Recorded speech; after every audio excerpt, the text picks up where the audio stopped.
नमस्कार दोस्तों। हमारा नाम डॉक्टर विक्रांत सिंह तोमर है। Project self incorporation USA Bharat, Tapan Chaure foundation, Rajput association of Australia और इंदौर मैनेजमेंट एसोसिएशन के बिहाफ पे आप सभी का हार्दिक स्वागत है।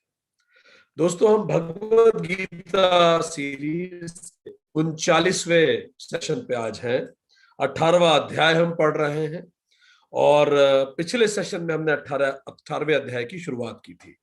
तो चलिए अब आगे बढ़े। बड़ा खूबसूरत यह अध्याय जिसमें भगवान पूरी भगवत गीता में अभी तक जो बातें हुई लगभग उनको कंक्लूड कर रहे हैं, उनका सार भी दे रहे हैं और उनको एक अंतिम निर्णय तक पहुंचा रहे हैं।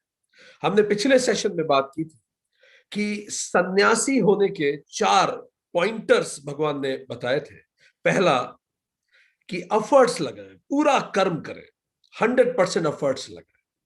दूसरा, आसक्ति त्यागे, डी अटैच करें, जिसपे हमने पिछली बार बात की। तीसरा, कर्मफल को भी त्यागे, इंडिपेंडेंट हो जाए कर्मफल से। और चौथा, भगवान ने कहा था कर्तापन भी त्याग दे, बी वेरी हम्बल। वो कर्तापन भी छोड़ दे कि मैं कुछ कर रहा हूं, अकर्ता हो जाए। सो इसी को हमने हाइड फॉर्मूले में समझा था, humility, independence, D attach and efforts. और भगवान ने ये भी कहा था कि जब आप अकर्ता हो जाते हैं, तो श्लोक 12 में, चैप्टर 18 में भगवान ने कहा था, तो अच्छा या बुरे कर्मों का फल आप तक नहीं पहुंचेगा, क्योंकि आप तो अकर्ता हैं, आप कर ही नहीं रहे हैं। तो अपने आप को आप उस कर्म से जोड़ते ही नहीं, और इसी को सन्यासी कहते हैं। अब यहां से भगवान आगे शुरू करते हैं, बड़ा महत्वपूर्ण। ये जो अकर्ता शब्द है थोड़ा क्लिष्ट है, और इसी कारण वो थोड़ा और इसको समझाने का आज प्रयास करेंगे इन आने वाले श्लोक में। कर्म क्या है, कर्ता क्या है, और अकर्ता से क्या तात्पर्य है। हालांकि गीता में पहले इस पे चर्चा हो चुकी है, पर भगवान अब इसको और कंक्लूड करेंगे। सो कर्म का अर्थ क्या है? कर्म का अर्थ है हर विचार, हर भाव, हर शब्द और हर कार्य, every action, every word, every feeling and every thought. हम कुछ सोच भी रहे हैं तो भी कर्म है, सांस ले रहे हैं तो भी कर्म है। सो ये तो कर्म है, ये हमें क्लियर है। कर्म का मतलब मैं हाथ से कुछ उठाऊं वही कर्म है, जरूरी नहीं। सांस लेना भी कर्म है। एक विचार मन में आया वो भी कर्म है। इसलिए हम अकेले कई बार खाली बैठे बैठे भी थक जाते हैं, क्योंकि सोचते सोचते एनर्जी तो कंज्यूम होती है। सो कर्म की यह परिभाषा हुई। अब कर्ता कर्म करता है, और क्या करने के लिए कर्म कर रहा है? अपने आप को रियलाइज करने। जीवन का लक्ष्य क्या है? मोक्ष, खुद को रियलाइज कर पाना। सो कर्ता लक्ष्य की प्राप्ति के लिए, मोक्ष की प्राप्ति के लिए कर्म करता है। सो अब इस कर्म को सिद्ध हो, ये कर्म सफल हो, उसके लिए क्या करना होगा भगवान आगे बताते हैं। सर्व कर्माणाम, श्लोक 13 चैप्टर 18, सर्व कर्माणाम सिद्धये एतानि पंच कारणानि। किसी भी काम को सिद्ध करने के लिए पांच पांच कर्म सिद्धि के लिए 5 कारण है। ये 5 होंगे तो ही आपकी कर्म सिद्धि हो सकती है। क्या आप में से किसी ने कभी ऐसा महसूस किया है कि मैंने इतना प्रयास किया पर मुझे जैसा मैं चाहता था वैसा हुआ नहीं, मेरा कर्म सिद्ध नहीं हुआ, मेरा कर्म अचीव, जो मैं चाहता था वो अचीव नहीं हो पाया? कितनी बार हम प्रयास करते हैं और विफल हो जाते हैं। तो भगवान आज एक सूत्र देने जा रहे हैं। कोई भी काम आप जिंदगी में कर रहे हैं, वो सिद्ध हो, मतलब लक्ष्य तक पहुंचे। कर्म सिद्ध मतलब लक्ष्य तक पहुंचे। उसके 5 उपाय क्या है? ये 5 चीज जरूर होनी चाहिए। It's a checklist. तब आपका कर्म निश्चित सिद्ध होगा। Says who? कृष्णा हिमसेल्फ। तो भगवान बताते हैं कि सांख्य शास्त्र के अनुसार किसी भी कर्म को अपने लक्ष्य तक पहुंचने के लिए ये 5 चीजें होना जरूरी है। पहली, अधिष्ठानम। दूसरी, कर्ता। तीसरी, करणम। चौथी, चेष्टा। पांचवी, दैवम। हम रिपीट करेंगे। अधिष्ठानम, कर्ता, करणम, चेष्टा और दैवम। दैवम एक एक करके थोड़ा समझते हैं। अधिष्ठानम का अर्थ क्या है? अधिष्ठानम मतलब जगह, प्लेस, बेस, इंफ्रास्ट्रक्चर, कार्य की जगह, जहां कर्ता अवस्थित है। तो अगर आपको जिंदगी में कोई भी काम में सफलता पानी है तो सबसे पहले ये देखिए आप जहां बैठे हैं वो जगह कैसी है। क्या वो जगह साफ सुथरी है कि नहीं? आप क्या सूंघ रहे हैं वहां? क्या स्मेल अच्छी है? आप क्या देख रहे हैं? क्या एम्बियंस अच्छा है? हवादार वो जगह है कि नहीं? सो पहली शर्त यह है, कोई भी काम अगर आपको सिद्ध करना है, आपका वर्किंग प्लेस अच्छा होना चाहिए। Look at the details Krishna is going. एक ब्रोकन विंडो थ्योरी है क्रिमिनोलॉजी में। वो थ्योरी क्या कहती है? ये न्यूयॉर्क में विकसित हुई। ये थ्योरी ये कहती है कि मान लीजिए कि यदि एक मकान की एक खिड़की का एक कांच फूटा हुआ है, बच्चे क्रिकेट खेल रहे थे गली में, किसी का छक्का लगा और कांच टूट गया। अब अगर वो कांच काफी समय तक टूटा रहता है तो यह संभव है कि दूसरा कांच भी टूट जाए। अगर दो तीन कांच टूट जाएंगे तो आते जाते लो वाले लोगों को यह देख के लगेगा कि इस मकान में लगता है कोई रहता नहीं है, कांच तो टूटे हुए हैं। तो जब उनको यह लगेगा इस मकान में कोई रहता नहीं है तो हो सकता है चोर उस मकान में चोरी की योजना बनाए, तो उस मकान में चोरी भी हो सकती है। और धीरे धीरे वहां इस तरह की उपद्रवी एक्टिविटीज बढ़ सकती है। तो यह न्यूयॉर्क में पाया गया कि जहां गंदगी होती है वहां लोग और गंदगी करना चाहते हैं। मान लीजिए किसी ने थूक दिया सड़क पे एक जगह, दूसरे ने भी थूक दिया, 5-10 लोगों ने एक जगह थूका, फिर लोग वहां कचरा भी डालना चालू कर देंगे, धीरे धीरे वो पूरा ही कचरा गाह बन जाएगी। तो जो छोटी छोटी चीजें होती हैं जब इकट्ठी होती है, इसको बोलते हैं ब्रोकन विंडो थ्योरी। कि अगर एक खिड़की टूटी है तो उससे क्रिमिनल एक्टिविटीज उस जगह बढ़ सकती है। और न्यूयॉर्क पुलिस ने इसको इतनी गंभीरता से लिया दोस्तों, आप जान के दंग रह जाएंगे। पूरे न्यूयॉर्क शहर की दीवारें पेंट करेंगे कि कहीं कोई गंदगी ना दिखे, क्योंकि गंदगी देखते ही इंसान के दिमाग में बुरे विचार आते हैं, क्राइम के थॉट्स भी आ सकते हैं कि यहां कोई केयर टेकर ही नहीं है और वहां क्राइम हो सकता है। न्यूयॉर्क में उस समय यह तक कानून निकाला गया कि आपकी कार पे डेंट भी नहीं होना चाहिए, नहीं तो फाइन लगेगा। अगर आपकी कार पे स्क्रैचेस हैं, डेंट्स हैं, वो देख के भी विकृत विचार आते हैं। आपके कार की जगह खूबसूरत होनी चाहिए, पहली बात। अधिष्ठानम। दूसरी बात, कर्ता, करने वाला तो होना ही चाहिए, नहीं तो कार्य करोगे कैसे? हम वो 5 चीजें आपको बता रहे हैं जिससे आप जीवन में जो चाहेंगे आप लक्ष्य को प्राप्त कर लेंगे, जो भी आपका लक्ष्य हो। सुपरस्टार बनना मूवी में, एक संत बनना, बहुत बड़ा उद्योगपति बनना, जो भी आपका लक्ष्य है जीवन में आप उसे अचीव करेंगे। पहला, जो भी आप काम कर रहे हो वो जगह साफ सुथरी हो। दूसरा, कर्ता आप स्वयं तो होने ही चाहिए वहां, स्वाभाविक रूप से। आप अपने आप को उपलब्ध दें, उस चीज में समय दें, उपलब्धता हो आपकी, ये मस्ट है। जहां भी आपकी एनर्जी जाएगी वहीं से आपका भविष्य आएगा, लिख के ले लीजिए। आज आप जहां भी अपना समय दे रहे हैं बस वहीं से आपका भविष्य आएगा। जरा अपना 24 घंटे देखिए आप कहां समय दे रहे हैं, और जहां आप समय बिल्कुल नहीं दे रहे वहां से आपका भविष्य कभी नहीं आएगा। आप किसी भी भुलावे में मत रहिए, खुद को झूठ भी ना दे। अगर आप कोई भी लक्ष्य आपका और आप उसके लिए रोज समय नहीं दे रहे तो आप उस लक्ष्य को कभी नहीं प्राप्त कर सकते, यह असंभव है। और अगर कोई लक्ष्य है आपका और आप उसमें रोज समय दे रहे हैं तो ये दूसरी क्वालिटी आप में है, कर्ता आप उपलब्ध है। ठीक। अब तीसरी चीज, करणम। आपको चाहिए भी तो इंस्ट्रूमेंट चाहिए कोई भी काम करने के लिए। करणम मतलब इंस्ट्रूमेंट। ठीक। कोई क्रिकेट खेलने के लिए आपको बल्ला चाहिए, पढ़ने के लिए आपको किताबें चाहिए। तो ये इंस्ट्रूमेंट 3 तरह का होता है, शास्त्र कहते हैं। पहला, अंतःकरण, अंतःकरण। दूसरा, बाह्यकरण। और तीसरा, उपकरण। 3 तरह के करण है। Instrument of 3 types. 1 अंतःकरण, दूसरा बाह्यकरण, तीसरा उपकरण। अंतःकरण से मतलब मेरा मन, मेरी बुद्धि और मेरा चित्त। मेरा मन, मेरी बुद्धि और मेरा चित्त। जो मैं पढ़ रहा हूं उसमें मेरा मन भी तो लगना चाहिए। जो मैं नौकरी कर रहा हूं उसमें मेरा मन भी तो लगना चाहिए, यह भी एक शर्त है। आप वहां हैं, समय भी दे रहे हैं। कई लोग नौकरी में 8-8 घंटे का समय देते हैं पर उनका अंतःकरण में मन लगता ही नहीं है। तो बिल्कुल उनको मुर्गे की तरह आप देख सकते हैं, घड़ी से 9 बजे अपने ऑफिस में होते हैं और घड़ी से 5 बजे ऑफिस से चले जाते हैं। 9 से 5 के बीच में उन्होंने क्या किया, ये रिसर्च का विषय है, ये उनको खुद को नहीं पता। ठीक। सो उनका मन नहीं लगता, तो ये भी एक इंपॉर्टेंट कारण है। दूसरा, बुद्धि, आपकी बुद्धि लगे उसमें, लॉजिकली आप उसे समझें, बुद्धि भी लगनी चाहिए। मन, बुद्धि। चित्तम, चित्तम का मतलब क्या होता है, हमारी मेमोरीज, हमारी यादें। अब यादें डिस्टर्ब करती है।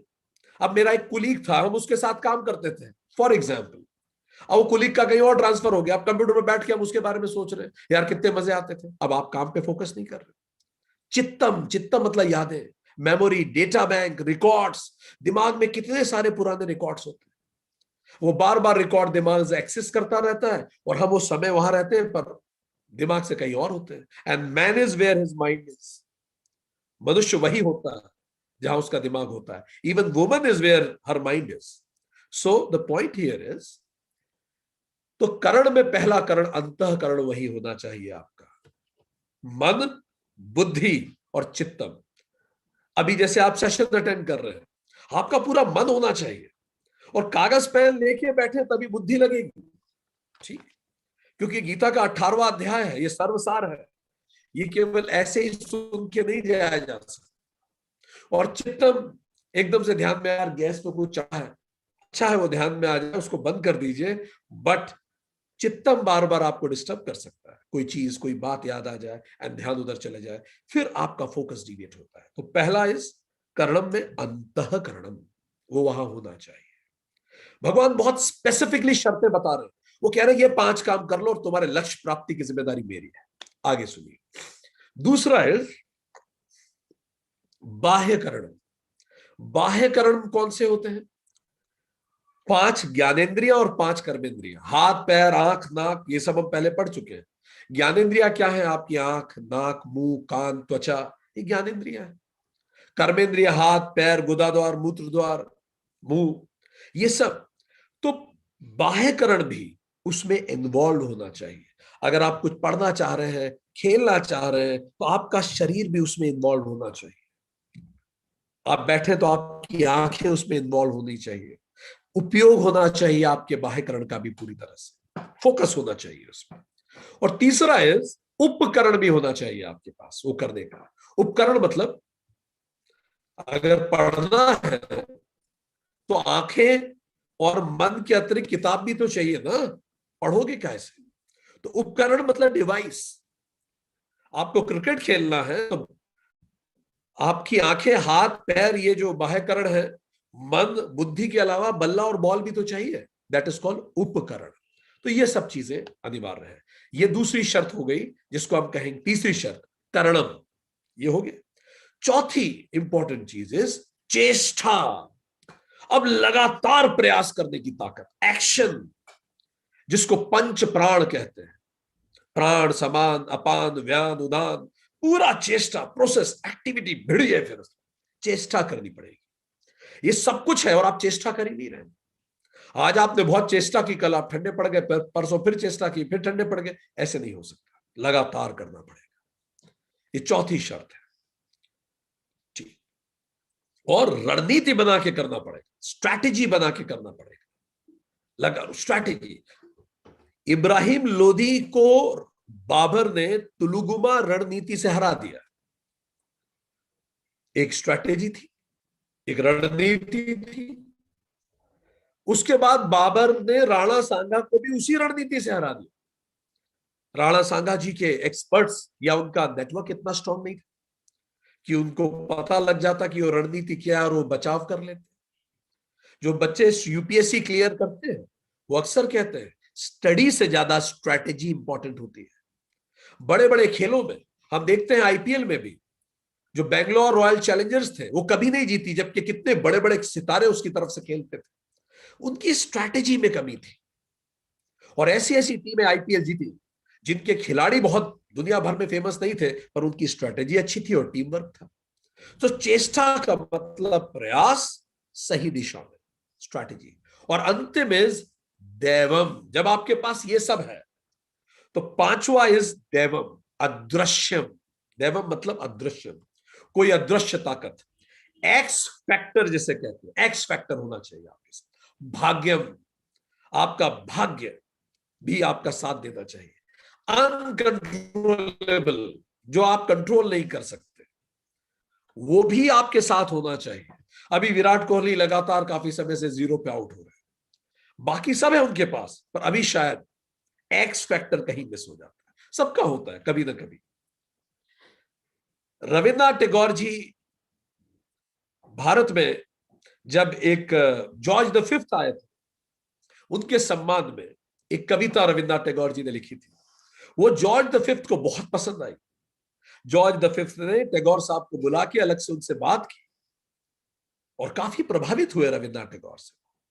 वो थे भी, रविन्द्रनाथ टैगोर इस लायक भी थे उस, और बाय चांस कह लें, देवम, जॉर्ज द फिफ्थ उस कमेटी के अध्यक्ष थे जो कमेटी नोबेल प्राइज को फाइनल करने वाली थी। और चूंकि वो निश्चित तौर पे इतने प्रभावित थे रविन्द्रनाथ टैगोर से, उनका नाम रिकमेंड किया गया और टैगोर को अपनी योग्यता का प्रतिफल मिला। तो कई चीजें डिपेंड करेगी देवम पे भी, भाग्यम। हेमू युद्ध जीत रहा था, अकबर को हराने वाला था। अगर अकबर हार जाता तो हेमू जीत जाता, हेमू जीत जाता तो अकबर को मार डालता, अगर अकबर मर जाता तो मुगलिया सल्तनत वही खत्म हो जाती। पर पता नहीं कहीं से एक तीर आके हेमू की आंख पे लगा। किसने चलाया तीर?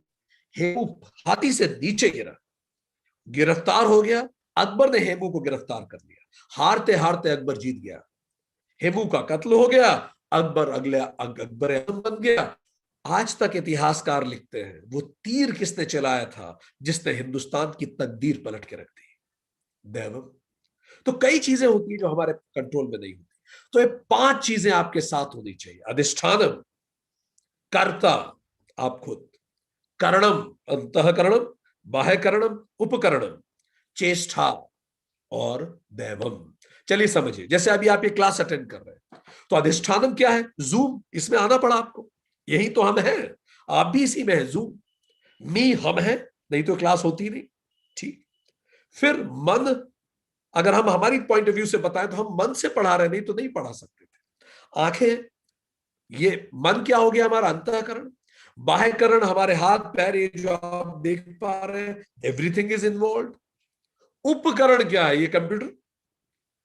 जूम होता और कंप्यूटर नहीं होता तो क्या करते हैं, या मोबाइल नहीं होता तो दिस कंप्यूटर। और फिर एक्टिविटी, चेष्टा, हम प्रयास कर रहे हैं, हम बोल रहे हैं। और अंततः दैवम। अब दैवम क्या है हमारे लिए? कि जैसा हम बोल रहे हैं वैसे ही आपको समझ में आ रहा है, हम तो कंट्रोल नहीं कर सकते इस बात को, तो ये हमारे लिए दैवम है, अनकंट्रोलेबल। ठीक। अब आप एक एग्जाम में सेलेक्ट होना चाहते हैं, कुछ भी आप कुछ कर रहे हैं, ठीक। सो आपको पढ़ाई करनी है, मेहनत करनी है, तो पहला अधिष्ठानम, पढ़ने की जगह चाहिए। कर्ता, आप खुद उपलब्ध रहे, मन बुद्धि चित्त से उसको फोकस करके याद करें, इधर उधर डे ड्रीमिंग ना करें, फोकस करें।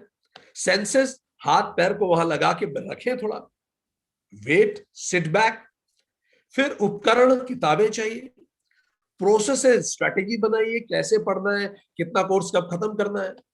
और फाइनली दैवम क्या है? दूसरे लोगों ने कितनी मेहनत की उसके आधार पे आपकी रैंक बनेगी, वो आप कंट्रोल नहीं कर सकते। आप जो कंट्रोल कर सकते हैं वो आप कर ही रहे हैं। So, इस तरह से एग्जाम, आपको एक इंडस्ट्री लगानी है, उसके लिए भी जगह चाहिए, लोग चाहिए। लोग जो लेके आए हैं वो मन बुद्धि से काम करें, ईमानदारी से आपकी इंडस्ट्री में, वो स्वस्थ है। मशीनें चाहिए, उपकरण, चेष्टा चाहिए, प्रोसेसेस, और मार्केट कंडीशंस जिनको आप कंट्रोल नहीं कर सकते, वो भी आपकी इंडस्ट्री को डिफाइन करेंगे। मार्केट कंडीशंस ने बजाज का साथ दे दिया और लेमरेटा का साथ नहीं दिया, लेमरेटा खत्म हो गए, बजाज बच गए, समय समय की बात। ठीक। सो कहीं भी आप, अगर कोई आपका वर्किंग प्लेस है तो क्लीन हो, हवादार हो, हाइजीनिक हो, पॉजिटिव हो, ये पहला काम कीजिए। आप स्वयं उपलब्ध रहें, ऊंट पे बैठ के बकरी नहीं चरती, आप एश्योर करें कि आप फोकस करें। तीसरा, अंतःकरण के लिए लोगों का माइंडसेट काम करने लायक होना चाहिए। अंतःकरण मतलब मन बुद्धि। इसीलिए बड़ी बड़ी इंडस्ट्री में एचआरडी डिपार्टमेंट है, ट्रेनिंग करवाई जाती है लोगों की, आरएनडी करवाई जाती है, परफॉर्मेंस अप्रेजल कराए जाते हैं, ताकि लोगों का मन लगे काम में, एम्प्लॉय एंगेजमेंट कराया जाता है। ये सब अंतःकरण का हिस्सा है।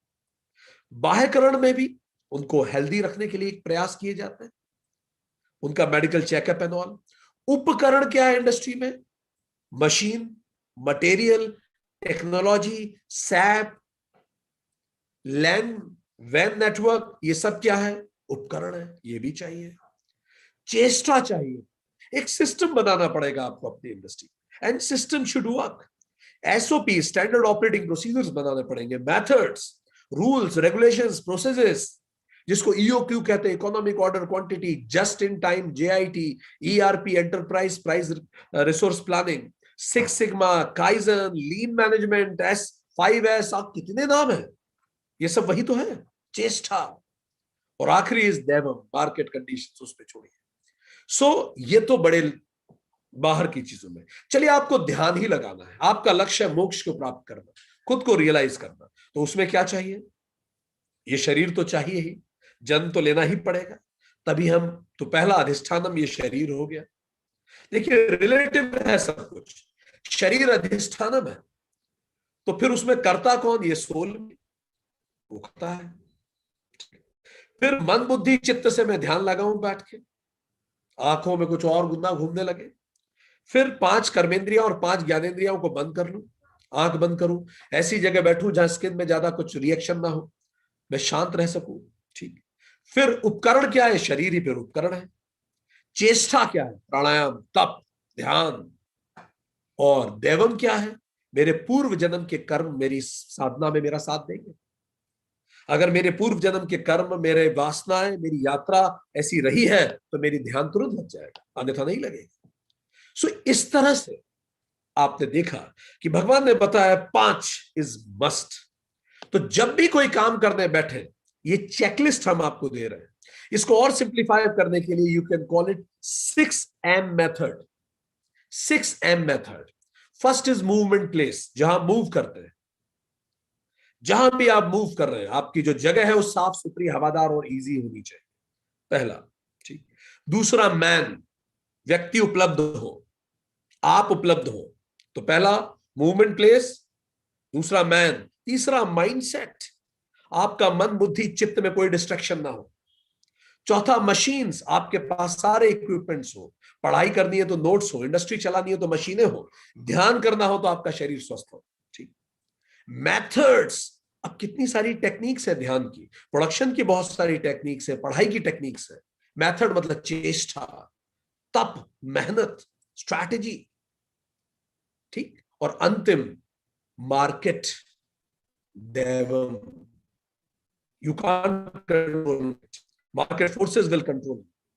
फेथ, भरोसा, पूरा भरोसा कि जो मैं कर रहा हूं वो सिद्ध होगा, पूरा भरोसा उस परमात्मा पे, इस कायनात पे, and start doing it, complete faith. तो movement place, man, mindset, machines, method and market, work for these 6 and then you'll see you will achieve your results. So this is how Krishna explains कि आप इस तरह से अपने जीवन को बेहतर बना सकते हैं। अब आगे बढ़ते हैं थोड़ा। पर कृष्ण इतने तीक्ष्ण बुद्धि के हैं कि वो जानते हैं कि मक्कार लोग इसमें से रास्ता निकाल लेंगे। मक्कार तुरंत इसमें से 2 चीजें पकड़ेंगे। पहला पकड़ेंगे अधिष्ठानम, कि साहब हम जहां नौकरी करते हैं वो जगह साफ नहीं है, इसीलिए हम कुछ नहीं कर पा रहे, अब क्या करें, फर्नीचर ठीक नहीं है, टेबल ठीक नहीं है, ये ठीक नहीं है, वो ठीक नहीं है, और ये तो हमारे हाथ में है ही नहीं, इसीलिए हम नहीं कर पा रहे, तो मेरी इफिशिएंसी में मेरी कोई गलती नहीं है, पूरी गलती कंपनी की है, and I am at rest. तो ये तो कुछ लोग अधिष्ठानम, चूंकि अधिष्ठानम कई जगह अगर मैं नौकरी कर रहा हूं तो मेरे कंट्रोल में नहीं, जहां मैं बैठ रहा हूं, उठ रहा हूं। और कुछ लोग किसका सहारा लेंगे? दैवम, भाग्य का। लोग कहेंगे भाई मैं क्या करूं, हमने तो प्रयास किया था, अब नहीं हो पाया, तो हमारे भाग्य में ही नहीं है। तो थोड़ा सा इन दोनों को भी हम समझें। ठीक। चलिए, अधिष्ठानम तो सिंपल है, पर थोड़ा दैवम हम समझें। दैवम है क्या? दैवम का मतलब क्या होता है? क्या है भाग्य? भाग्य होता क्या है? क्या कोई है जो हमें निर्धारित करता है, हमें डायरेक्शन देता है? क्या हम भाग्य भरोसे बैठ सकते हैं? तो शास्त्र बहुत स्पष्ट रूप से बताते हैं, भाग्य को शास्त्र में कहते हैं प्रारब्ध। प्रारब्ध मतलब जो सिचुएशंस आपके सामने आती है, जो परिस्थितियां बनती हैं, वही भाग्य है, वही प्रारब्ध है। अनकंट्रोलेबल सिचुएशंस, चॉइसलेस सिचुएशंस जो आपके सामने, you didn't want but it came, even if you want it didn't. So भाग्य प्रारब्ध है। अब ये प्रारब्ध कैसे बना? तो मैंने मेरे पिछले जन्मों में जितने कर्म किए थे, उन कर्मों के निचोड़ से ये प्रारब्ध बना, उन कर्मों के कर्म फल से। मैंने पिछले जन्मों में बहुत अच्छे कर्म किए थे, तो उसके पुण्य मुझे मिले। तो पुण्य के कारण मैं एक ऐसे जन्म में पैदा हुआ, ऐसे घर में पैदा हुआ, ऐसी स्थितियों में मैं पैदा हुआ कि आसपास मुझे वो लोग मिलते चले गए जो मेरी यात्रा को और आगे बढ़ाना शुरू कर देंगे, जैसे दलाई लामा, हिज होलीनेस। अपने आप आपको परिस्थितियां मिलती जाएंगी और आज आप इतने बड़े मुकाम पे होंगे कि पूरी दुनिया को गाइड करेंगे। सो प्रारब्ध क्या है? मेरे पूर्व कर्मों के ही फल है, यही दैवम है। सो जब हम कहते हैं दैवम, इसका मतलब क्या है? A situation that has come as a fruit of my past actions. मेरे पास्ट एक्शन से जो मेरे सामने सिचुएशन आई है, इसी को दैवम कहते हैं। सो हम इसका जिम्मा किसी को नहीं दे सकते। जीवन की हर घटना जो हमारे साथ हो रही है, बहुत ज्यादा मेहनत के बाद भी उस परीक्षा में सफल नहीं हुए, कुछ और करना पड़ा लाइफ में, शायद ये प्रारब्ध ही था आपका, वो आपको कहीं और ले जाना चाहता था, आप कहीं और जा रहे थे तो खींच के लाना था। तो हम दैवम कोई बाहरी सत्ता नहीं है जो आपको नियंत्रित कर रही है, नहीं, ये कंसोलिडेटेड होल है हमारे अस्तित्व का। आपके जीवन में ऐसा एक भी अनुभव नहीं आएगा जो आपकी ग्रोथ के लिए जरूरी नहीं है, ये याद रखिए। भला या बुरा, हर experience, every intense experience which you are facing is must for your evolution, and that is prarabdha. हाँ, हमें दर्द होता है कई बार, उस एक्सपीरियंस से दर्द होता है, दुख होता है, बट देन वो हमारे ग्रोथ के लिए जरूरी है, वो दुख हो रहा है तो भी। तो इसीलिए हम दैव और अधिष्ठानम को पकड़ के नहीं बैठ सकते। तो भगवान ने आगे बताया कि कर्ता, करण और चेष्टा, ये जो तीन चीजें हैं, इन तीनों को कहते हैं कर्म संग्रह। देखिए कितनी स्मार्टली उन्होंने इन तीन को बाहर निकाल दिया कि चलो दैवम हटाओ, लिया रोल में नहीं है, मान लिया दैवम तुम्हारे समझ में नहीं, इतने जन्म पता क्या क्या करा है और पति क्या सामने किए, दोनों को दोनों कंट्रोल मान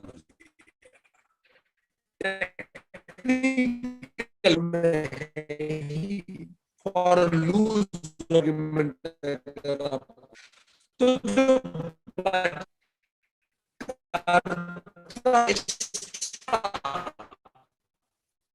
ने कहा इस कम जीवन में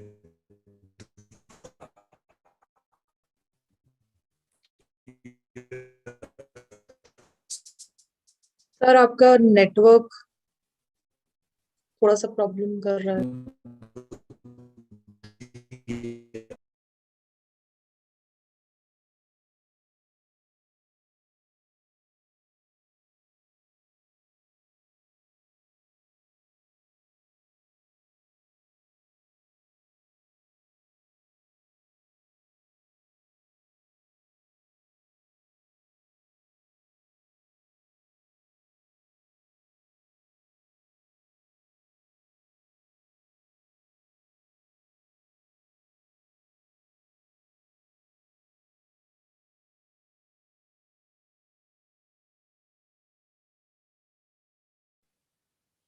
Okay, am I audible now?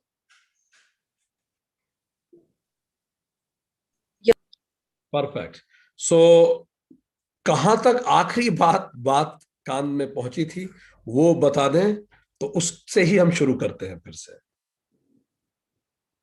मेघना, what was the last thing I told or was heard properly? कर्म संग्रह सर तक बात कर्म संग्रह, ओके, सर कर्म संग्रह किसे कहते हैं, वहां से स्टार्ट। चलिए ठीक है, परफेक्ट। सो हमने यहां तक समझा कि कर अधिष्ठानम और दैवम शायद फिर भी हम लूज आर्ग्यूमेंट में कह सकते हैं कि हमारे कंट्रोल में नहीं है।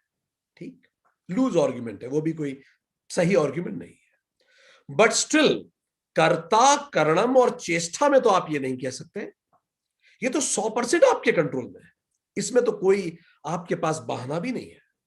तो भगवान ने कहा ये जो 3 है, उन 5 में से भी, कर्म सिद्धि में से भी जो 3 है, ये कर्म संग्रह कहलाता है। कर्म संग्रह में आएगा कर्ता, करणम और चेष्टा, मतलब क्रिया। ये तो 100% आपके हाथ में है। इसमें अगर आपने कमी की तो आप जीवन में कुछ नहीं कर सकते, हो ही नहीं सकता। और यही पुरुषार्थ कहलाता है जब आप काम करते हैं। इसी को क्रियामान कर्म कहते हैं, जब आप अपनी मेहनत से कुछ करते हैं। अभी कुछ समय पहले वीरेंद्र सहवाग ने एक ट्वीट किया कि एक अच्छे नए खिलाड़ी आए हमारे यहां, मोहम्मद सिराज, भारत की क्रिकेट टीम में खेलते हैं। तो ऑस्ट्रेलिया दौरे के दौरान उन्होंने 5 विकेट लिए। तो सहवाग ने ट्वीट किया, ये लड़का अब आदमी बन गया है। What does that mean? उसने अपने कर्म संग्रह से वो करके दिखाया कि समाज में उसकी इज्जत हुई।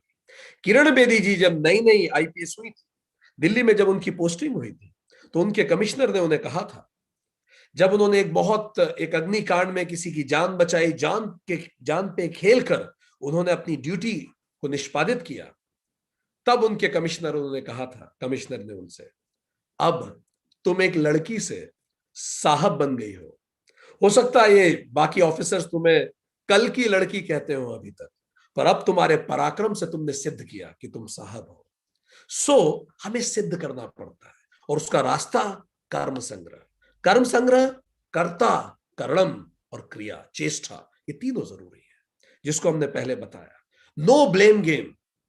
Quality of a painting is the responsibility of the painter, no blame allowed. Quality of a sculpture is the responsibility of the sculpturer, no blame allowed. And quality of my life is my responsibility, no blame allowed. एक दिन we were born by chance, एक दिन we will die by chance, पर इसके बीच में जो है वो चॉइस है, और वही कर्म संग्रह है, भगवान ने बताया। इसीलिए मक्कार लोग गीता पढ़ ही नहीं सकते। भगवान कोई ऑप्शन ही नहीं छोड़ते, कोई ऑप्शन नहीं छोड़ते जिसको हम पकड़ के बच जाएं काम करने से। सो कर्म संग्रह मस्ट है। अब आगे बढ़ते हैं। सो कर्ता कौन है वास्तव में? Who is the doer? ये जो हम कह रहे हैं कर्ता होना चाहिए, कर्ता है कौन? चलिए हम बात करें। सो जैसा समझ में आता है, कर्ता मतलब मैं, जीव, विक्रांत, अदिति, मेघना, कोई भी। कर्ता कौन है? मैं। हम तो यही कहते हैं कर्ता मैं, पर मैं कौन? तो शास्त्र ये कहते हैं कि मैं का मतलब जीव। आप एक जीव हैं तो आप कर्ता है, ठीक। तो फिर जीव कौन? तो शास्त्र कहते हैं जीव 4 चीजों से बना है। 4 चीजें जुड़ेंगी तो जीव कहलाएगा। जीव, पहला स्थूल शरीर, ये जो आप देख सकते हैं, हाथ पैर, ये शरीर। दूसरा सूक्ष्म शरीर। सूक्ष्म शरीर वही कर्म संग्रह, वही सूक्ष्म शरीर है। मन, बुद्धि, चित्तम, ये सब सूक्ष्म शरीर है, ठीक, कर्म संग्रह। और तीसरा कारण शरीर, हमारी वासनाएं, हमारी इच्छाएं, हमारी इतने समय की जो जर्नी रही है इस प्लेनेट पे, कितनी बार हम पैदा हुए हैं, इतनी सदियों की जो यात्राएं, वो वासना जो हमें फिर से लाई, वो कारण शरीर। तो ये स्थूल शरीर, फिर सूक्ष्म शरीर, फिर कारण शरीर। स्थूल शरीर इज द बॉडी, सूक्ष्म शरीर को आप अंतःकरण कह सकते हैं, और उसको आप कर्म संग्रह से तुलना कर सकते हैं। और कारण शरीर वासना है, जिसको आप दैवम से तुलना कर सकते हैं, ठीक। ये सब है, पर इसके साथ आत्मा भी जरूरी है। वो आत्मा जब रिफ्लेक्ट होती है तो हम जीवंत हो उठते हैं। तो 4 चीजें, स्थूल शरीर, सूक्ष्म शरीर, कारण शरीर मतलब वासना, और आत्मा, ठीक। स्थूल शरीर को अधिष्ठानम कह दिया। शरीर मरने के बाद ये जल जाएगा, ये खत्म हो जाएगा, ये सबके अलग अलग है। आपका शरीर हमारे शरीर से बिल्कुल अलग है। ठीक। सूक्ष्म शरीर क्या है? सूक्ष्म शरीर और कारण शरीर को मिला दे तो इसी को कहते हैं जीवात्मा। जीवात्मा, जिसको इंग्लिश में बोलते हैं सोल, लोग लोकल भाषा में भूत बोलते हैं। भूत, हमने भूत देखा। ठीक, ये भूत यही है। ठीक। सो भूत कौन? ये सोल। सोल कौन? सूक्ष्म शरीर और कारण शरीर। हमारी वासनाएं, हमारी इच्छाएं और हमारा सूक्ष्म शरीर, मन, बुद्धि, चित्त, अहंकार, ये सब जब भटकता है तो हम कहते हैं भूत भटक रहा है। ठीक है। सो ये जीवात्मा, तो शरीर अलग हो गया, जीवात्मा अलग हो गया, एंड आत्मा इज ए स्पिरिट, वो अलग हो गई। ये तीन अलग अलग बातें हो गई। ठीक। शरीर मरने के बाद खत्म हो जाता है। जीवात्मा, सूक्ष्म शरीर और कारण शरीर, मरने के बाद ट्रांस माइग्रेट हो जाता है, वो दूसरे शरीर की यात्रा पे चला जाता है, फिर से जन्म लेता है। और इसीलिए सभी की जीवात्मा अलग अलग है। इस धरती पे जितने मनुष्य उतनी जीवात्मा है, जितने मनुष्य उतने शरीर, बट आत्मा सबकी एक है। आत्मा एक ही है, वही कॉन्शियसनेस, यूनाइटेड कॉन्शियसनेस एक ही है। आत्मा, हम ये नहीं कह सकते 7 अरब आत्मा है धरती पे, नहीं, ये गलत है। हाँ, 7 अरब जीवात्माएं हैं, सोल है 7 अरब, आप ये कह सकते हैं। सो एब्सोल्यूट रियलिटी, कॉन्शियसनेस एक है। इसीलिए चैप्टर 2 याद कीजिए, भगवान ने कहा था न मरती है, न जन्म लेती है और न ही चलती है। आत्मा ट्रांसमाइग्रेट भी नहीं होती, ना वो जन्म लेती है, ना वो मरती है, वो तो होती है। जैसे बिजली है, आप उसको उपयोग करें तो लाइट चालू हो जाएगी, नहीं करें तो लाइट बंद रहेगी। वो रिफ्लेक्ट होगी तो लाइट चालू होगी, नहीं होगी तो नहीं होगी। ठीक। तो बिल्कुल ऐसा है जैसे मोबाइल, मोबाइल है या टीवी है, ये तो शरीर हो गया। अब उस मोबाइल में अगर सिम नहीं डलेगी तो वो मोबाइल चलेगा कैसे? चलिए, आपने सिम डाल दी, सिम क्या है? जीवात्मा, सोल। तो अब मोबाइल में सारी जानकारी आ गई, तो इंस्ट्रूमेंट तो शरीर, फिर सारे जानकारी आ गई आपकी, आपकी सारी यादें, सारे दोस्त यार, फोटोग्राफ, सब सिम विम सब लग गई इसमें। हार्ड ड्राइव भी लग गई। हार्ड ड्राइव चित्तम है, वो जो एक्सटर्नल ड्राइव लगाते हैं आप, उसमें सारे फोटोग्राफ्स आ गए पिछले 15 साल के, सब कुछ है इसमें। पर ये मोबाइल तब भी नहीं चलेगा जब तक इलेक्ट्रिसिटी नहीं होगी, चार्ज नहीं होगा। ठीक। सब कुछ है, मोबाइल है पर ये चार्ज नहीं, चार्ज आत्मा है। ठीक है। हार्डवेयर कंप्यूटर का, सॉफ्ट हार्डवेयर शरीर है, सॉफ्टवेयर जो कंप्यूटर का है वो सोल है, और इलेक्ट्रिसिटी आत्मा है। सो इलेक्ट्रिसिटी तो एक ही होगी, आप उससे कंप्यूटर, 5 कंप्यूटर चला लीजिए भले, पांचों कंप्यूटर पे अलग अलग प्रोग्राम चल रहे हैं, अलग अलग जीवात्माएं हैं, पर बिजली तो एक है। आप ये नहीं कह सकते कि 5 बिजलियां चल रही है, ऐसा नहीं।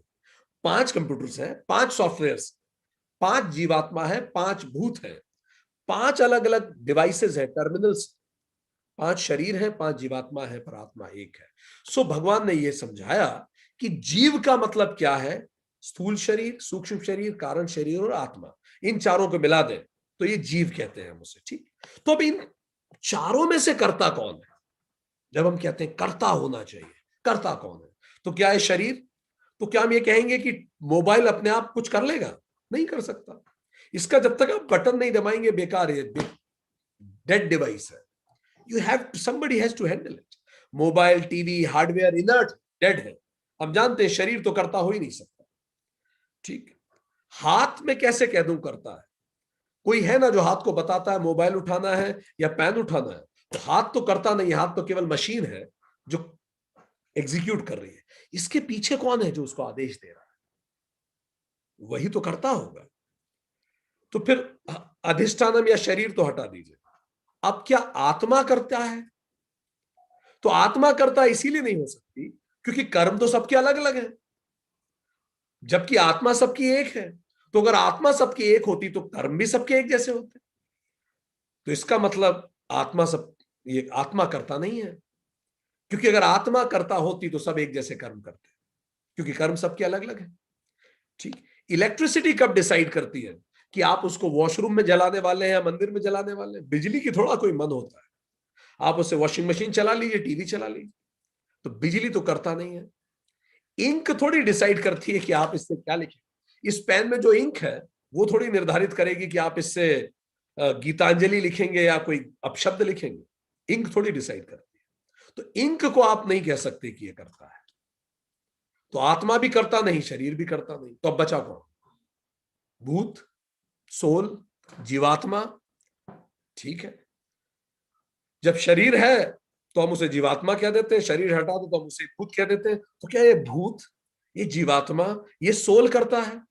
ठीक है, तो अब ये जीवात्मा में करता कौन है? क्योंकि जीवात्मा के भी 4 कंपोनेंट है, मन, बुद्धि, चित्तम और अहंकार। ये चारों मिलकर अंतःकरण कहलाता है, सूक्ष्म शरीर कहलाता है।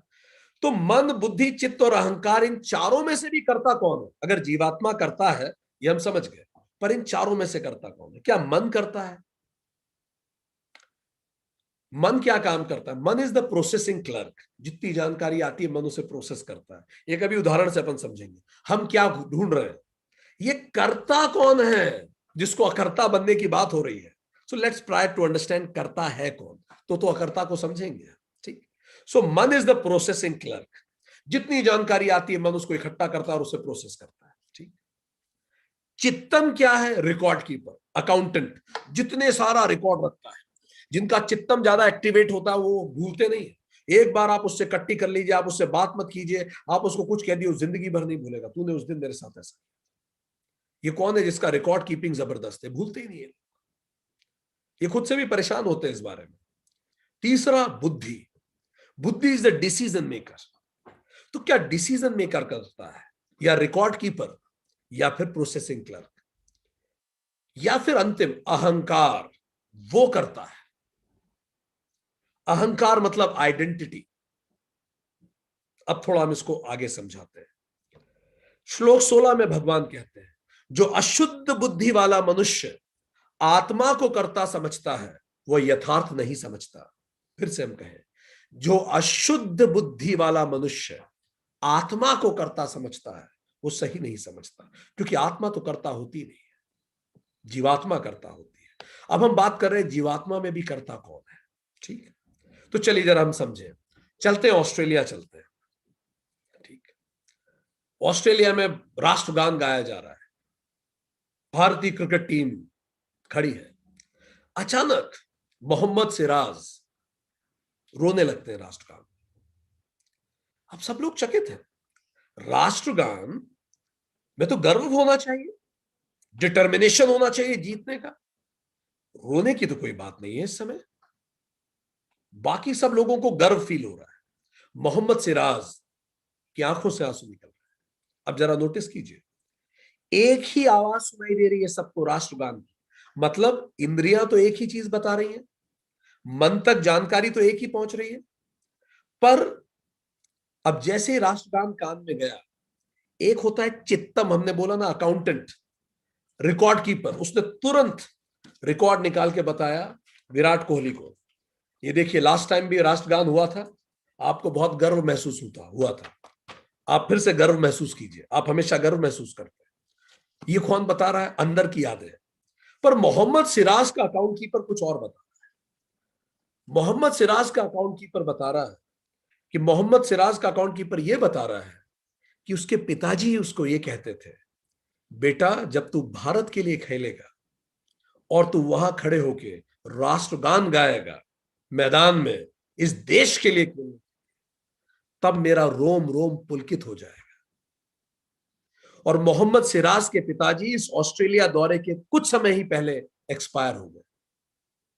तो अब जैसे ही मोहम्मद सिराज के कान में राष्ट्रगान जा रहा है, तो उसका रिकॉर्ड कीपर उसको पिता की यादें याद दिला रहा है।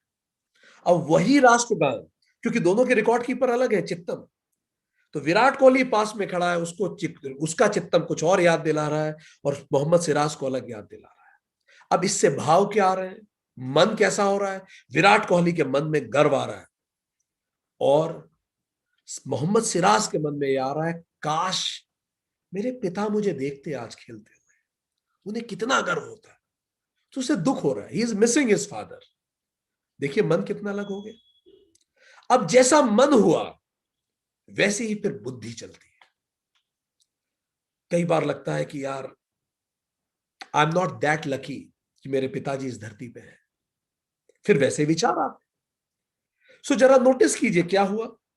अब ये सब एक के पीछे एक चल रहा है।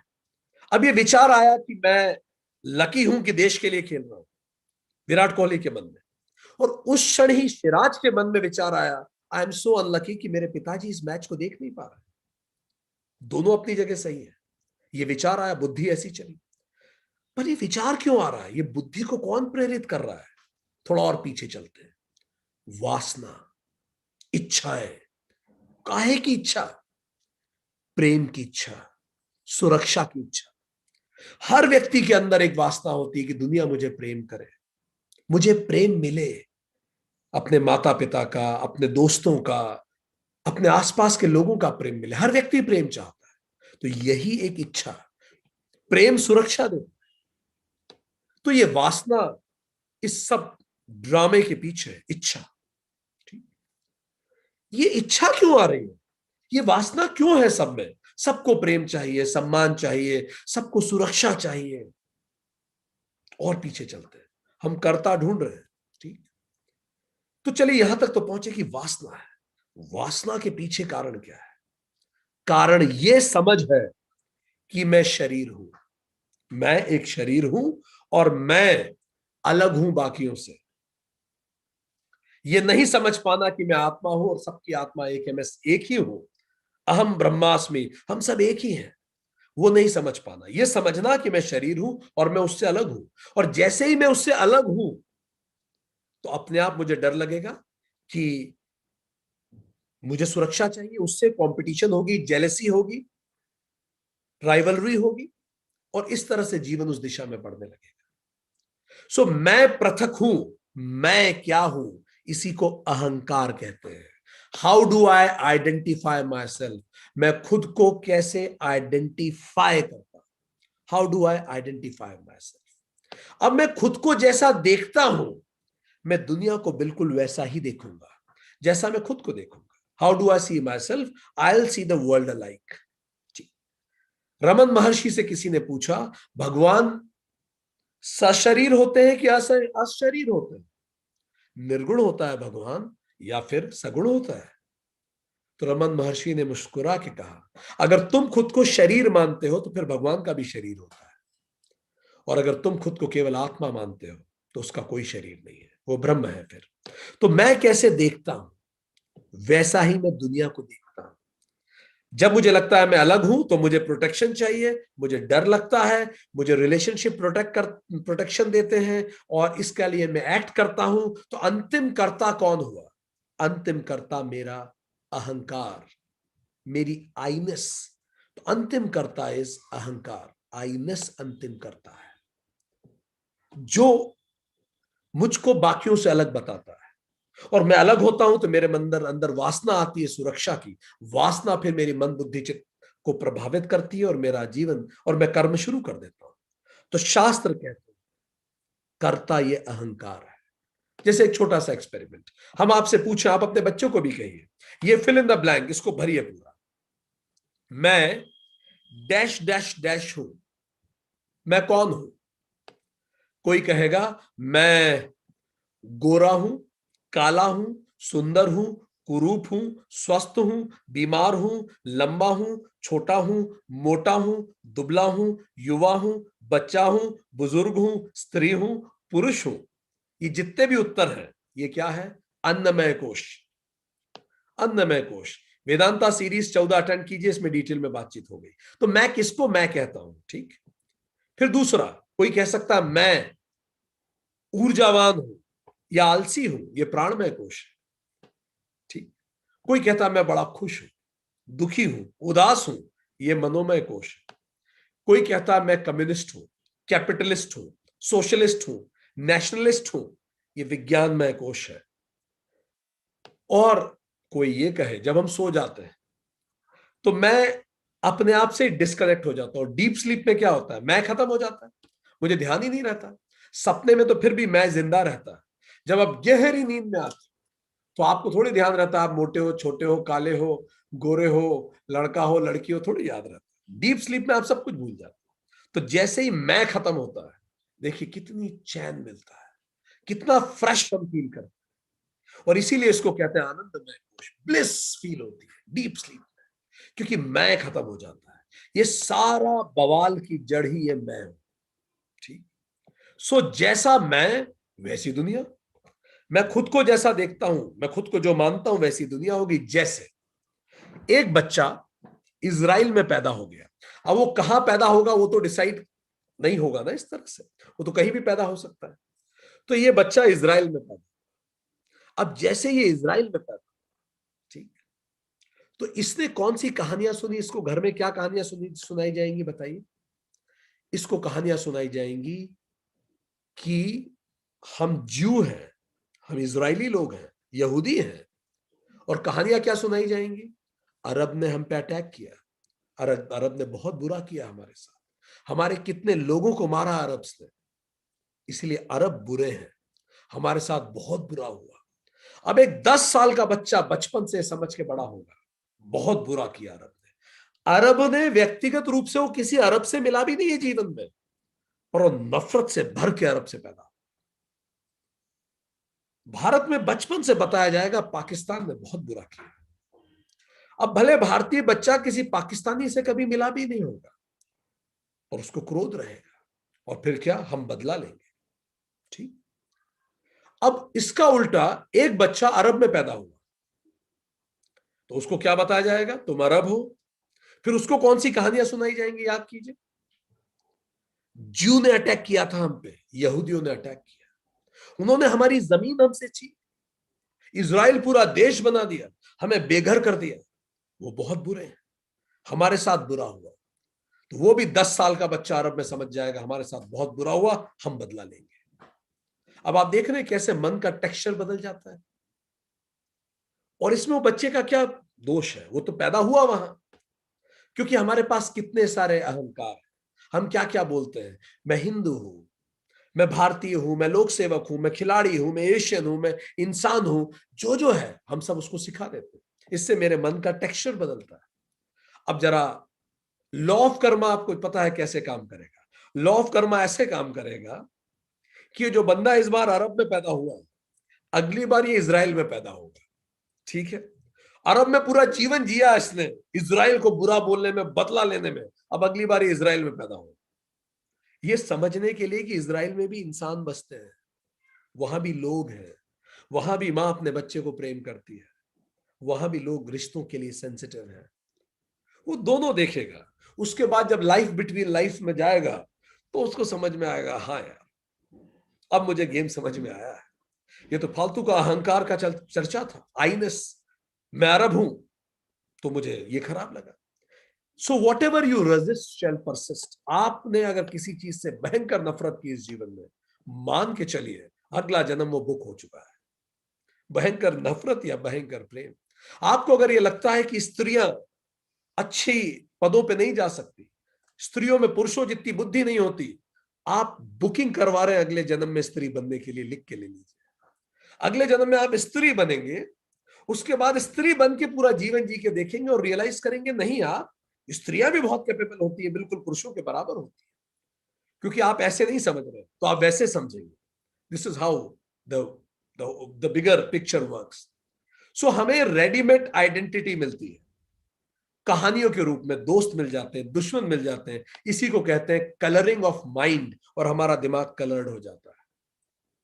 तो जैसा मैं खुद को मानता हूं अगर अरब, तो वैसी कहानियां मुझे मिलेंगी, जैसी कहानियां वैसी मेरी सोच और वासनाएं बनेंगी, जैसी सोच तो फिर वैसा मेरा मन बन जाएगा, और जैसा मन तो वैसी मेरे नजरें बनेंगी। मैं पेपर में जहां भी अरब के विरुद्ध कुछ होगा तो मैं देखूंगा, देखो फिर से मारा इन्होंने अरब।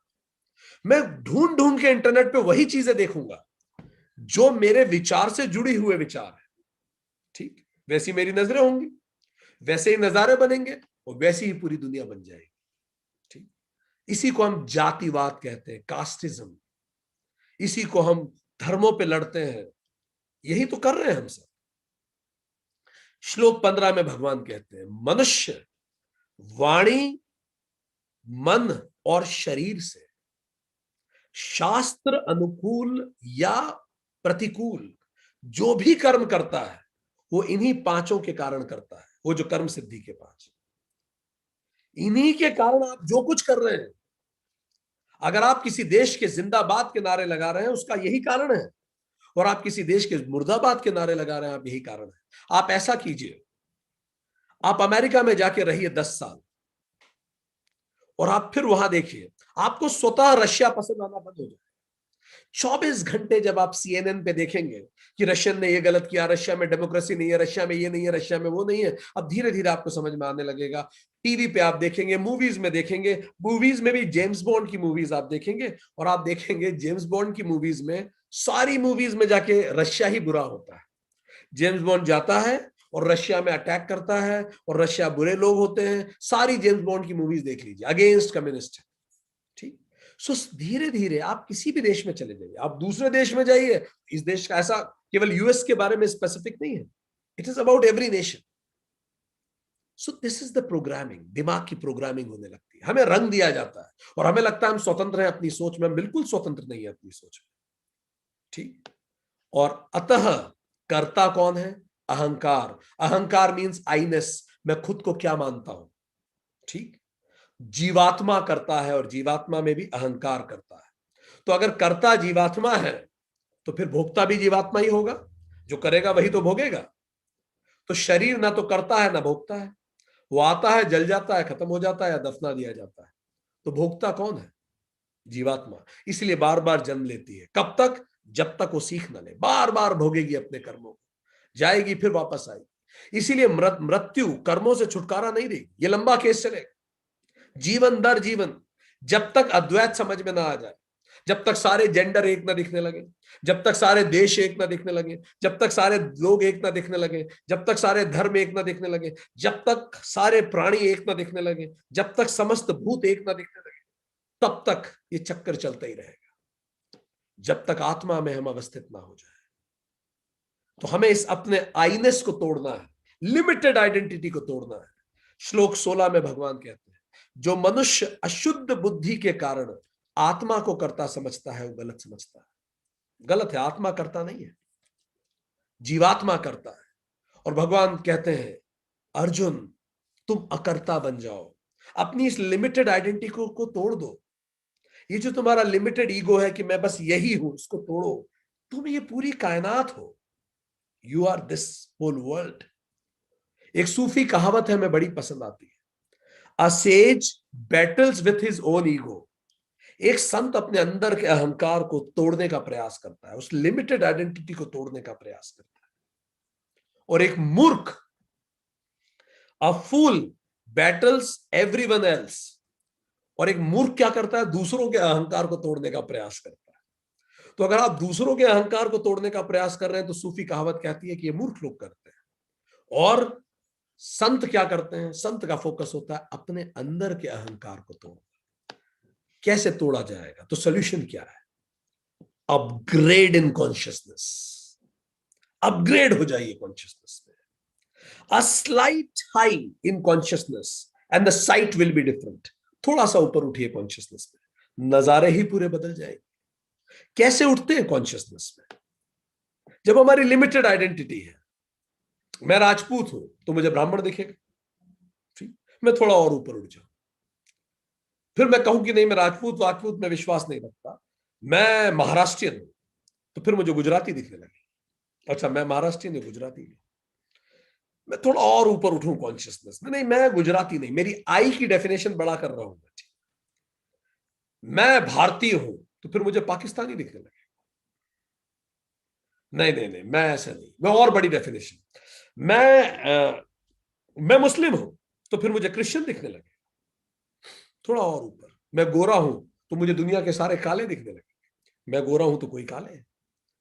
और अपनी आइडेंटिटी को बढ़ाऊं, मैं एक इंसान हूं, तो ठीक है, फिर सारे इंसान एक जैसे हो गए, तो फिर मुझे जानवर दिखने लगेंगे, जानवर अलग है, मैं अलग हूं। और ऊपर करूं, मैं एक जीव हूं, तो फिर मुझे निर्जीव दिखने लगेंगे। मैं पहाड़ों को तोड़ूंगा, प्रकृति को बर्बाद कर दूंगा, तो मैं और ऊपर उठूं, मैं पंच महाभूत ही हूं, ये पंच महाभूत ही मैं हूं। फिर मैं इस पूरी कायनात से प्रेम करूंगा। थोड़ा और ऊपर उठे, मैं ब्रह्म हूं, अहम ब्रह्मास्मि। ये सबसे ऊंची परिभाषा है। इसमें लिमिटेड आइडेंटिटीज दिखेंगी ही नहीं आपको, आप ऐसे देखोगे ही नहीं। इसीलिए फिर किसी के प्रति आपके मन में कड़वाहट आएगी ही नहीं। इसीलिए हिंदुस्तान में जब बच्चों को पहली बार स्कूल भेजा जाता है, विद्यारंभ संस्कार में कान में बोला जाता है अहम ब्रह्मास्मि, कि बेटा इससे पहले कि ये सब लोग तुझे लिमिटेड आइडेंटिटीज में बांध दें, तेरा मन को रंग कर दें, तेरे अहंकार को सीमित कर दें, तुझे कहानियां सुना सुना के, तू रियलाइज कर। और जिस पल हम रियलाइज करते हैं, हम अद्वैत हो जाता है। अद्वैत हो जाता है, इसका मतलब we become in united consciousness, हम में यूनाइटेड कॉन्शियसनेस स्थापित हो जाती है। यूनाइटेड कॉन्शियसनेस का मतलब I see me in you, you in me and us in all. मैं तुम में मुझको देखूं, मुझ में तुमको देखूं, और हम सबको उन सब में भी देखूं। जैसे मोहम्मद साहब कहते थे, मदीना में उन्होंने कहा था मदीने वालों से, मेरा खून आपका खून, आपका खून मेरा खून है। तो कोई कंपटीशन नहीं है, कोई जेलसी नहीं है, कोई स्ट्रगल नहीं है, कोई इनसिक्योरिटी नहीं है, कोई फियर नहीं है, केवल ब्लिस है, शांति है। ठीक, शांति है। भगवान ने 17वें श्लोक में यहां से आगे कहा, जिसके अंतःकरण में मैं करता हूं का अभिमान नहीं है, जब ये खत्म हो जाता है, ये लिमिटेड आइडेंटिटी उसने ब्लास्ट कर दी। जिसकी बुद्धि सांसारिक कार्यों में लिपायमान नहीं है, और वो सांसारिक कार्यों में नहीं फंसा है, वो इससे ऊपर उठ चुका है। ये सांसारिक परिभाषा है। सब लोगों को मारकर भी वह ना मारता है, ना ही पाप से बंधता है। बहुत बड़ा डिक्लेरेशन है ये, कि ऐसा व्यक्ति जो इन लिमिटेड आइडेंटिटी से परे हो जाए, अगर वो किसी को मार भी डाले तो किसी को नहीं मारता, और ना ही वो पाप में ही बनता है। ईमान लोकान हत्वा अपि न हंति न निबदन्ते। वो किसी को भी मारे, अगर उसकी लिमिटेड आइडेंटिटी खत्म हो चुकी है तो वो अकर्ता हो जाता है। कैसे? जैसे बाढ़ आती है तो हम ये नहीं कहते पानी ने हत्या कर दी। क्यों? क्योंकि पानी की कोई आसक्ति नहीं है, कोई स्वार्थ नहीं और कोई अहंकार नहीं। ज्वालामुखी फूटती है और लोग मरते हैं तो हम ये नहीं कहते ज्वालामुखी ने हत्या कर दी, क्योंकि कोई आसक्ति नहीं, कोई स्वार्थ नहीं, कोई अहंकार नहीं। तो पंच महाभूत जिस तरह से अगर वो किसी को मारते हैं तो हम ये नहीं कहते उन्होंने हत्या की है, उनका कोई स्वार्थ नहीं। सो ऐसा व्यक्ति जिसमें आसक्ति, स्वार्थ और अहंकार नहीं होगा, लिमिटेड आइडेंटिटी खत्म हो जाए, वो व्यक्ति हिंसा कर ही नहीं सकता, वह अकर्ता होता है। इसीलिए अगर वो किसी की हत्या भी कर दे तो वो पाप नहीं है और वो अभोक्ता होता है, फिर वो पाप उस पर नहीं चढ़ता। जैसे जज जब एक फैसला सुनाता है और किसी को फांसी की सजा देता है, ये पाप नहीं है उसका, ना ही उसका कार्मिक अकाउंट में जुड़ेगा, क्योंकि वो अकर्ता के भाव से कर रहा है। उसको कोई निजी द्वेष, अहंकार या आसक्ति नहीं है उसके इससे। जैसे पुलिस जब अपने कर्तव्यों का निष्पादन करती है, जैसे बॉर्डर पे जब आर्मी के लोग लड़ते हैं और शहादत देते हैं, जैसे कृष्ण जब जरासंध की हत्या करते हैं, जैसे भगवान राम जब रावण की हत्या करते हैं, उसका संहार करते हैं, ये सब पाप नहीं है। क्यों? क्योंकि आप अकर्ता भाव से करते हैं, आपको कुछ फल नहीं चाहिए इसके प्रति, इसके बदले में। और यही अकर्ता भाव, यही विचार, यही ज्ञान वास्तविक ज्ञान है। परा ज्ञानम इसको कहते हैं। केवल स्व ही ज्ञेय है, केवल खुद को जानना ही केवल जानने के योग्य है। तो ज्ञान कौन सा सही है? बस यही ज्ञान, अहम ब्रह्मास्मि, यही परा ज्ञान है। जानने योग्य कौन है? केवल स्व, मैं ही हूं, और केवल मैं ही ज्ञाता हूं। तो ज्ञानम कौन सा? आत्मज्ञानम। ज्ञेय, जानने योग्य क्या है? आत्मा, आत्म। और ज्ञाता कौन है? मैं ही। यही चीज है जो इंसान को प्रेरणा देती है आगे बढ़ने की। इसी को श्लोक 18 में भगवान ने कहा, इसी को कर्म प्रेरणा कहते हैं। कर्म प्रेरणा, पूरी सृष्टि की मूल प्रेरणा स्व आत्मानुभूति ही है। पूरी कायनात की प्रेरणा खुद को पहचानने की प्रेरणा है। इसी को तो इवोल्यूशन कहते हैं। इसी को तो चार्ल्स डार्विन ने अपनी किताब में लिखा। इसी प्रक्रिया के कारण तो पत्थर ने अपने आप को अंदर से, पत्थर के अंदर से कॉन्शियसनेस ने धक्का मारा और पौधा बना। पौधे की कॉन्शियसनेस ने और इवॉल्व होने के लिए धक्का मारा, स्वात्मानुभूति के लिए वो पशु बना। पशु एक बंदर से फिर इंसान बना, इंसान देव बनेगा, देव खुद को ब्रह्म की तरह रियलाइज कर पाएगा। तो जैसी प्रेरणा है, यही तो कर्म प्रेरणा है। इस पूरी कायनात की प्रेरणा खुद को जानना ही तो है। आत्मज्ञानम ही प्रेरणा है, आत्मा ही ज्ञेय है, मैं ही ज्ञाता हूं। इसी को कर्म प्रेरणा कहते हैं। जैसी प्रेरणा वैसा ज्ञान। आप जैसी आपके अंदर प्रेरणा होती है वैसे ही तो ज्ञान पाते हैं। आप बैठ के छोटे मोटे मोबाइल में छोटे मोटे गेम देखिए, वही वही चीजें आप सीखेंगे। आप कुछ अच्छा पढ़े आप वो सीखेंगे। जैसी प्रेरणा वैसा ज्ञान, और जैसा ज्ञान वैसा जीवन, यही इवोल्यूशन है।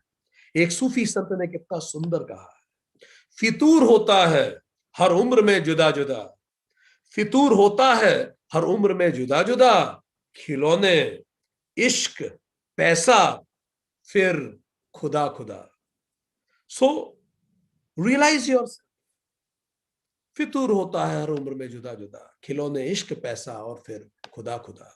तो जब ये फितूर होता है कि हम खुद को रियलाइज कर सकें, तब हम इस जर्नी में तेजी से बढ़ते हैं। और हमारे सारे कर्म हमको इसी इवोल्यूशन में बढ़ाते हैं। यही यूनिवर्सल पर्सनालिटी डेवलपमेंट प्रोग्राम है। खोने के लिए कुछ नहीं है, एक ही यात्री है वो आत्मा, हम सब एक ही यात्रा है ये, और एक ही गंतव्य है मोक्ष। पहुंचना सबको वही है। जो वास्तव में हम हैं वो कभी मरेगा नहीं, क्योंकि वो जन्मा ही नहीं था कभी। हम थे, हम हैं, हम रहेंगे सदा सदा के लिए। So let's enjoy the journey. आज के लिए इतना ही। Let's have a quick recap. हमने आज क्या पढ़ा, क्या समझे हम। भगवान ने शुरुआत की है बताने की कि वो जो सन्यासी था, भगवान ने जो 4 बताया कि अकर्ता हो जाए, तो भगवान को लगा समझाना जरूरी है कि अकर्ता कौन है। तो उन्होंने आगे बताना चालू किया कि मैं पहले ये समझाऊं कर्म कौन है, फिर समझाऊं कर्ता कौन है, फिर समझाऊंगा अकर्ता क्या है। तो सबसे पहले भगवान ने बोला कि कर्म वो है, हर thought, feeling, word and action कर्म है। कोई भी कर्म अगर आपको सिद्ध करना है, लक्ष्य प्राप्त करना है, तो 5 कंपोनेंट है। अधिष्ठान मतलब वो जगह, बेस शरीर, कर्ता मतलब आप स्वयं, करणम मतलब अंतःकरण, बाह्यकरण और उपकरण, अंतःकरण मन बुद्धि और चित्तम, बाह्यकरण 5 ज्ञानेंद्रियां, 5 कर्मेंद्रियां, उपकरण मतलब डिवाइस, चेष्टा का मतलब एक्शन, 5 प्राण, स्ट्रैटेजी, दैवम का मतलब अदृश्य फैक्टर। यही सब मिलके कर्म सिद्ध होते हैं। और इसी को हमने 5 एम कहा, movement, place, man, mindset, machine, method and market. ये पांचों साथ होना चाहिए।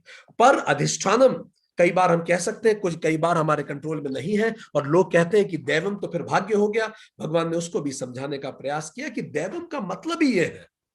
दैवम का मतलब प्रारब्ध, प्रारब्ध हमारी पुरानी वासनाओं के जो रिजल्ट्स हैं, हमारे कर्म फल हैं, पुण्य हो या पाप हो, वही प्रारब्ध के रूप में सामने आते हैं। तो जो सिचुएशन हमारे पिछले कर्मों का रिजल्ट है, उसी को हम भाग्यम कहते हैं। तो वो भी हम एक तरह से हमारे ही हाथ में है। पर फिर भी यदि तुम अधिष्ठान और देवम को पकड़ के अपने कर्मों से बचना चाहो, तो भगवान ने स्पष्ट कहा, कर्ता, कर्म और चेष्टा, कर्ता, कर्म और क्रिया, यही कर्म संग्रह है। इस पे फोकस करो।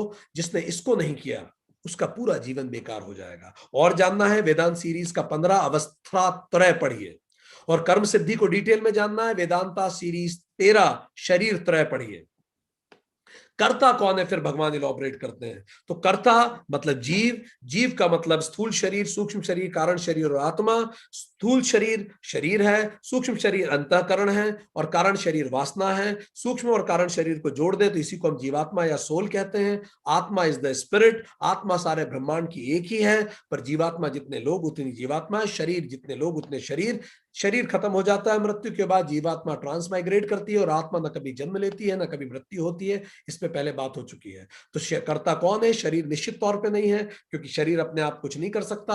आत्मा हो नहीं सकती, क्योंकि सबकी आत्मा एक है, तो कर्म तो सबके अलग है। तो कर्ता बचा जीवात्मा। जीवात्मा करता है, तो इसमें से भी कौन, मन है, चित्त है, बुद्धि है, अहंकार है। तो हमने देखा कि भगवान, हमने उदाहरण लेके भी देखा सिराज का, कि अलग अलग अनुभव हमें, हमारा मन उस अनुभव के अनुसार बढ़ जाता है। तो अंततः मन, बुद्धि और चित्त वासना से प्रेरित होते हैं। वासना किससे प्रेरित होती है, वासना अहंकार से प्रेरित होते हैं। तो अंततः मूल कर्ता कौन है, तो हमने समझा मूल कर्ता है हमारा अहंकार। और हमारा अहंकार क्या है, हमारी आईनेस। मैं खुद को कैसे देखता हूं, क्या मैं खुद को अन्नमय कोश, प्राणमय कोश, मनोमय कोश, विज्ञानमय कोश या आनंदमय कोश में देखता हूं। और ज्यादा जानना है, वेदांत सीरीज 15-14 अटेंड कीजिए, पंचकोश 14 सेशन। मैं अपने आप को लिमिटेड आइडेंटिटीज में बांध देता हूं, धर्मों की, रिश्तों, नातेदारों की, इन सब की, और जैसा मैं होता हूं वैसी फिर मुझे दुनिया दिखती है, अरब हो या इजराइल हो, और जैसी नजरें होती हैं वैसे ही नजारे होते हैं, और हमारा दिमाग कलर्ड हो जाता है इन कहानियों को सुन सुन के। भगवान ने कहा कि मनुष्य मन, वाणी और शरीर से शास्त्र के अनुकूल या प्रतिकूल जो भी करता है, ये 5 कर्म सिद्धि के टूल से ही होता है। तो अंततः कर्ता अहंकारी है, जीवात्मा ही करता है, तो जीवात्मा ही भोक्ता होगी, और ये भोक्ता हमेशा, हमें इसलिए बार बार जन्म लेने पड़ते हैं, ताकि इसीलिए शरीर खत्म हो जाता है, क्योंकि वो भोक्ता नहीं है। और जो अशुद्ध बुद्धि वाले लोग होते हैं वो आत्मा को कर्ता समझते हैं। जैसी सूफी कहावत है कि एक सेज अपने अहंकार से लड़ता है और मूर्ख दूसरों के अहंकार से लड़ता है। तो हम देखें हम किसके अहंकार से ज्यादा लड़ते हैं। तो सॉल्यूशन क्या है? Upgrade the consciousness a little high in consciousness and the site will be different. तो कैसे हम अपने आप को लिमिटेड आइडेंटिटी से ऊपर करें, अरब, मुस्लिम, गोरा, इंसान, जीव, भूत, और हम कहें हम ब्रह्म हैं। जिस पल हम खुद ये रियलाइज करते हैं, अद्वैत स्थापित होता है, यूनाइटेड कॉन्शियसनेस स्थापित होता है। I see me in you, you in me and us in all, इसी को ब्लिस कहते हैं। और भगवान ने 17वें श्लोक में यह भी बताया कि जब आप अद्वैत में स्थापित होते हैं, तो अगर आप किसी की हत्या भी करते हो तो पाप आपको नहीं लगता, क्योंकि आप अपने स्वार्थ सिद्धि के लिए नहीं करते, आप आसक्ति में नहीं करते, स्वार्थ और अहंकार में नहीं करते। जैसे जज, पुलिस, आर्मी, राम, कृष्ण भगवान ने कहा, आप भोक्ता नहीं होते। जैसे पंच महाभूत करते हैं, आप कर्ता होते ही नहीं है, आप केवल अपने कर्तव्यों को निष्पादित करते हो, जो आपका मूल प्रवृत्ति होती है। जैसे पानी का नेचर होता है बहना, अब रास्ते में जो आए उसे बहा के ले जाएगा। पानी को किसी से द्वेष नहीं है, कोई मर गया, वो पानी की इच्छा भी नहीं थी कि कोई मरे इसमें। आगे भगवान ने कहा, बस यही ज्ञान, अकर्ता हो जाना, खुद को जानना, यही वास्तविक ज्ञान है। स्वयं ही ज्ञेय है। ज्ञेय मतलब जाने योग्य वस्तु। किसको जाना जाना चाहिए? ज्ञेय, स्वयं ही ज्ञेय है और मैं ही ज्ञाता हूं। तो ज्ञानम क्या है? आत्मज्ञानम। ज्ञेय मतलब जानने का ऑब्जेक्ट आत्मा, और ज्ञाता कौन? मैं। सो knowledge the knower and the object of knowing, इसी को कर्म प्रेरणा कहते हैं। पूरी सृष्टि की प्रेरणा स्वात्मानुभूति है। इसी कारण पत्थर पौधे, पौधे पशु, पशु मनुष्य, मनुष्य देव, और देव ब्रह्म बने। और धीरे धीरे हम इसी तरह से आगे बढ़ते हैं। खोने के लिए कुछ नहीं है। It's a universal personality development system, जो बहुत खूबसूरत सिस्टम है। और इसी से धीरे धीरे हम आगे बढ़े और खुद को रियलाइज करें। फितूर होता है हर उम्र पे जुदा जुदा, खिलौने, इश्क, पैसा और फिर खुदा खुदा। Thank you.